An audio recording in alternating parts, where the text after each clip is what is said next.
Mobile নেটওয়ার্ককে optical ফাইবারের সঙ্গে যুক্ত করার যন্ত্রই dense wavelength division multiplexing বা DWDM মেশিন নামে পরিচিত, যা উচ্চ ক্ষমতা ও দীর্ঘ দূরত্বে মোবাইল ডাটা ন্যূনতম বাধায় সরবরাহ করে।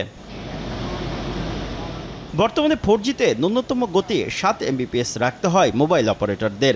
একজন গ্রাহক নির্ধারিত গতিতে সেবা পাচ্ছেন কিনা তা পর্যবেক্ষণ, নেটওয়ার্কের সর্বোচ্চ স্থায়িত্ব নিশ্চিত করা এবং মুহূর্তেই ফাইবার কাটা পড়ার নির্দিষ্ট স্থান শনাক্ত করা যায় DWDM মেশিনের মাধ্যমে। 2012 সাল থেকে 2021 সাল পর্যন্ত বিটিআরসির অনুমতি নিয়ে এই মেশিন আমদানি করে ফাইবার নেটওয়ার্কে বসাতো মোবাইল অপারেটররা। 2021 সালেই এই সুযোগ ফাইবার প্রতিষ্ঠানকে দেয়া হয়। তবে উচ্চগতির 5G সেবা চালুর আগে আবারও DWDM এর নিয়ন্ত্রণ চাচ্ছে মোবাইল অপারেটররা।